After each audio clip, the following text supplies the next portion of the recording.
Study Bell, belajar daring lewat YouTube.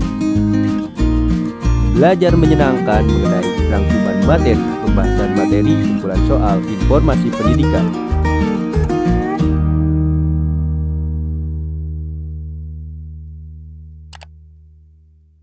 Bab 3. Keunggulan dan keterbatasan antar ruang dan pengaruhnya terhadap kegiatan ekonomi, sosial, budaya di Indonesia dan ASEAN. A. Keunggulan dan keterbatasan antar ruang serta peran pelaku ekonomi dalam suatu perekonomian. 1. Keunggulan dan keterbatasan antar ruang dalam permintaan, penawaran, dan teknologi. Sebagai negara tropis yang memiliki ribuan pulau dan lautan yang luas, Indonesia mempunyai kekayaan alam yang cukup banyak. Di daratan, suhu dan curah hujan yang tinggi memungkinkan penduduknya menanam berbagai macam barang pertanian dan perkebunan. Curah hujan yang tinggi juga menjamin tersedianya air untuk kepentingan budidaya perikanan darat. Indonesia juga memiliki laut yang luas dan garis pantai yang sangat panjang. Potensi ikan di Indonesia cukup banyak. Di samping itu, ditemukan pula berbagai jenis bahan tambang di dasar laut. Di sepanjang pesisir juga terdapat kekayaan alam berupa terumbu karang, rumput laut, dan tentu saja keindahan alam yang dapat dikembangkan untuk kepentingan pariwisata. Indonesia memiliki terumbu karang terluas di dunia. Terumbu karang Indonesia tidak hanya luas, tetapi juga beraneka ragam dalam hal sumber daya hayatinya. Selain kekayaan laut, tanah dan air Indonesia juga memiliki banyak sumber daya mineral dan hasil hutan. 2. Pengertian pelaku ekonomi. Pelaku ekonomi adalah orang atau lembaga yang melakukan kegiatan ekonomi. Ada 4 pelaku ekonomi, yaitu rumah tangga keluarga atau konsumen, rumah tangga perusahaan atau produsen, rumah tangga pemerintah, dan rumah tangga luar negeri. Keempat pelaku tersebut berperan penting dalam menggerakkan perekonomian negara sesuai dengan peran masing-masing. Kelompok masyarakat yang melakukan kegiatan konsumsi terhadap barang dan jasa untuk memenuhi kebutuhan hidup diri sendiri ataupun keluarga dinamakan rumah tangga konsumen atau RTK. Pihak yang melakukan kegiatan produksi, yaitu kegiatan untuk menghasilkan barang dan jasa guna memenuhi kepentingan orang lain, dinamakan rumah tangga produsen atau RTP. Selain pihak yang menghasilkan dan mengonsumsi barang dan jasa, ada pihak yang bertugas untuk mengatur, mengendalikan, serta mengadakan kontrol terhadap jalannya roda perekonomian, yang disebut rumah tangga pemerintah. 3. Peran pelaku ekonomi dalam perekonomian. A. Peran rumah tangga keluarga atau rumah tangga konsumen atau RTK. Rumah tangga keluarga atau sering disebut sebagai rumah tangga konsumen merupakan pelaku ekonomi yang menjalankan peran sangat penting di dalam kegiatan ekonomi. Rumah tangga konsumen adalah kelompok masyarakat yang melakukan kegiatan konsumsi barang dan jasa untuk memenuhi kebutuhan hidupnya. Rumah tangga konsumen membutuhkan barang dan jasa yang dihasilkan oleh rumah tangga perusahaan. Rumah tangga konsumen memiliki 2 peran, yaitu sebagai konsumen dan sebagai penyedia faktor produksi, yang meliputi penyediaan lahan, tenaga kerja, modal, dan keahlian. B. Peran rumah tangga perusahaan atau rumah tangga produsen atau RTP. Rumah tangga perusahaan atau biasa disebut sebagai produsen merupakan pelaku ekonomi yang berperan sebagai penyedia barang dan jasa bagi konsumen.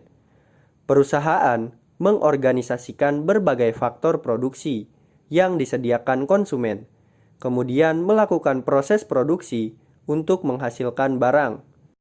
Hasil produksi ini kemudian dijual atau ditawarkan di pasar.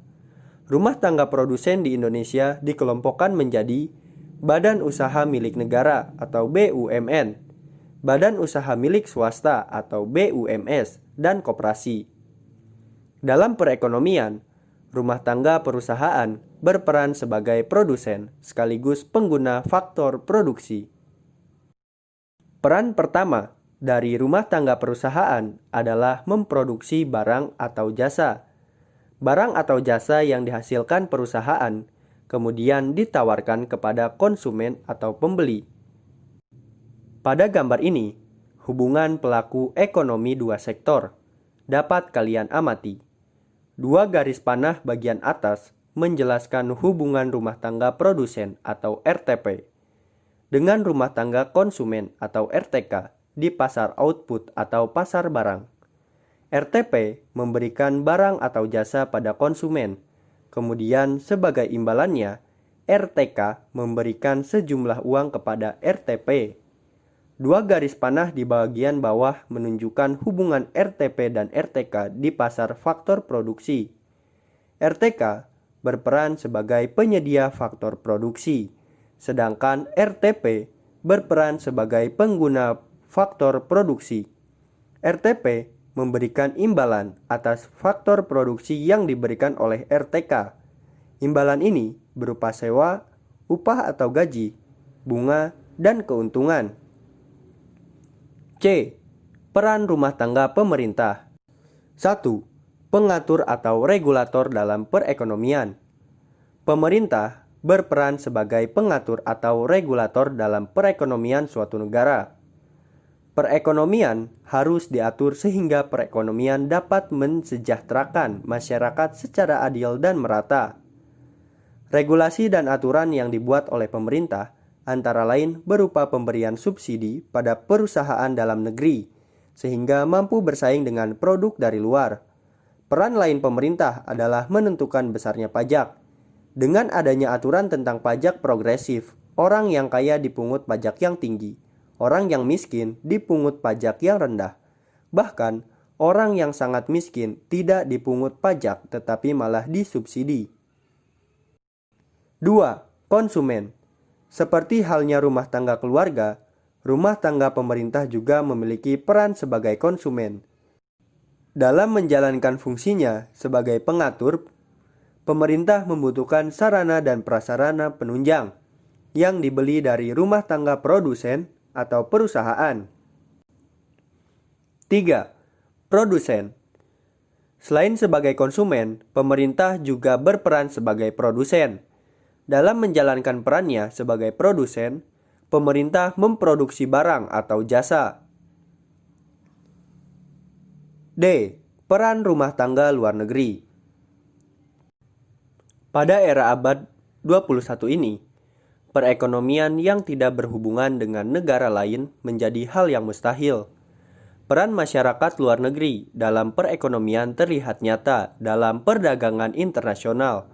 Contoh, perdagangan internasional. Indonesia mengekspor produk tekstil ke negara Jepang, dan Jepang mengekspor kendaraan bermotor ke Indonesia.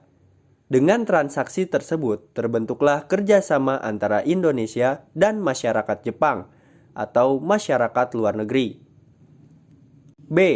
Perdagangan antar daerah atau antar pulau dan perdagangan internasional. 1. Perdagangan dan perdagangan antar daerah atau antar pulau. A.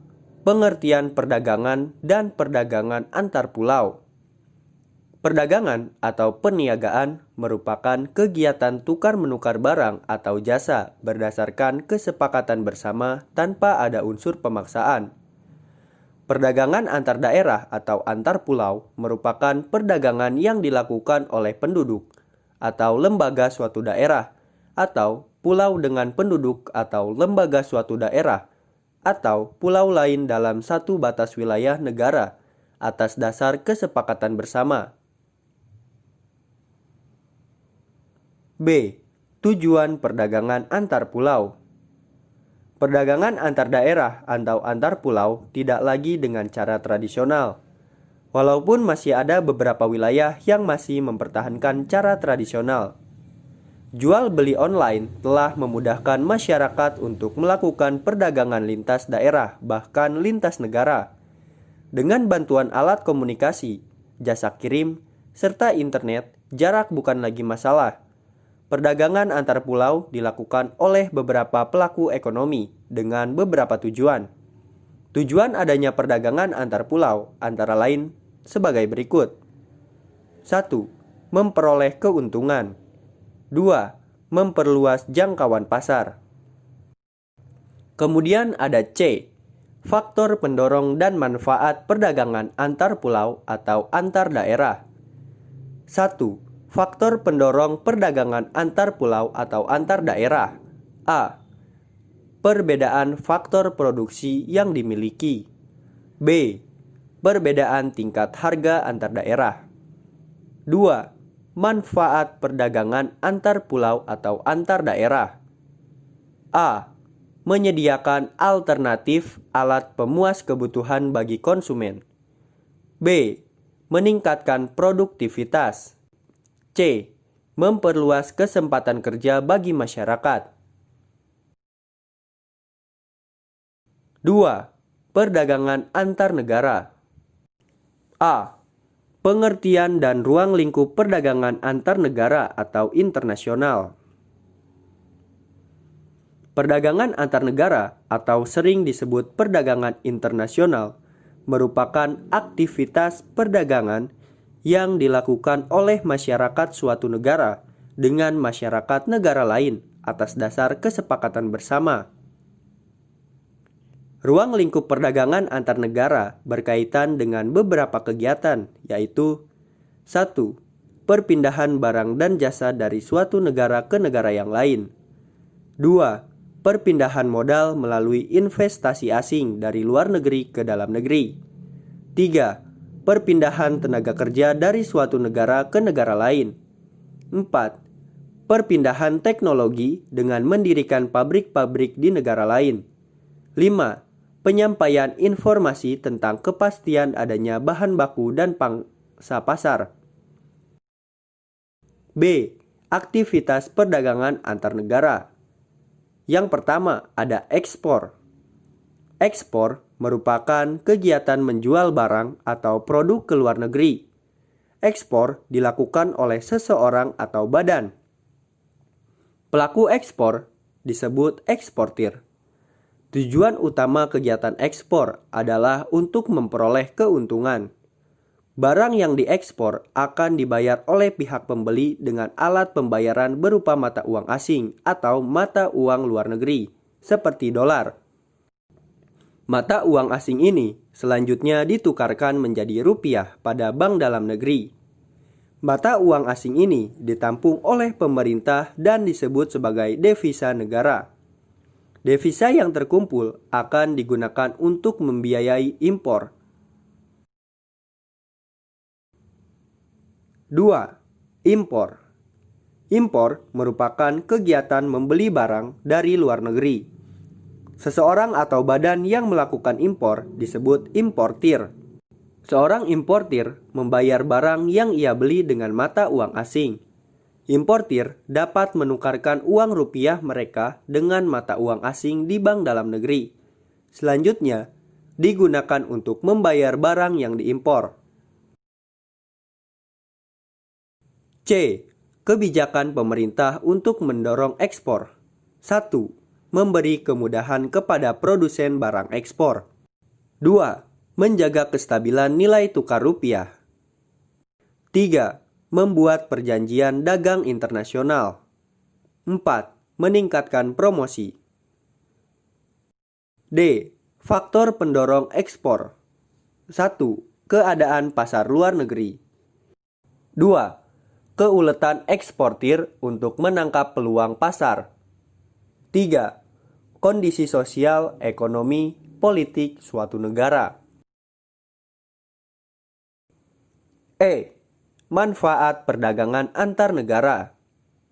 1. Memperoleh keuntungan. 2. memperoleh barang yang tidak dapat diproduksi di dalam negeri. 3. Menjalin persaudaraan antar negara. 4. Transfer teknologi modern. F. Faktor-faktor yang mendorong perdagangan antar negara. 1. Untuk memenuhi kebutuhan barang dan jasa dalam negeri. 2. Keinginan memperoleh keuntungan dan meningkatkan pendapatan negara. 3. Adanya perbedaan kemampuan penguasaan ilmu pengetahuan dan teknologi dalam mengolah sumber daya ekonomi. 4. Adanya kelebihan produk dalam negeri sehingga perlu pasar baru untuk menjual produk tersebut. 5. Keinginan membuka kerjasama, hubungan politik, dan dukungan dari negara lain. 6. Terjadinya era globalisasi, sehingga tidak satu negara pun di dunia dapat hidup sendiri. G. Perbedaan perdagangan antar pulau dengan perdagangan antar negara. 1. Peluang perdagangan yang lebih luas. 2. Adanya kedaulatan bangsa. 3. Penggunaan kurs tukar. Oke semuanya, untuk materi di video kali ini cukup sekian, dan jangan lupa like, komen, dan subscribe. Kemudian aktifkan loncengnya agar kalian mendapatkan updatean terbaru tentang video pembelajaran, rangkuman materi, dan informasi pendidikan yang kita sajikan di YouTube Study Bell. Karena like, komen, dan subscribe dari kalian akan mendukung channel ini semakin berkembang, dan saya akan semangat lagi membuat video-video mengenai pendidikan.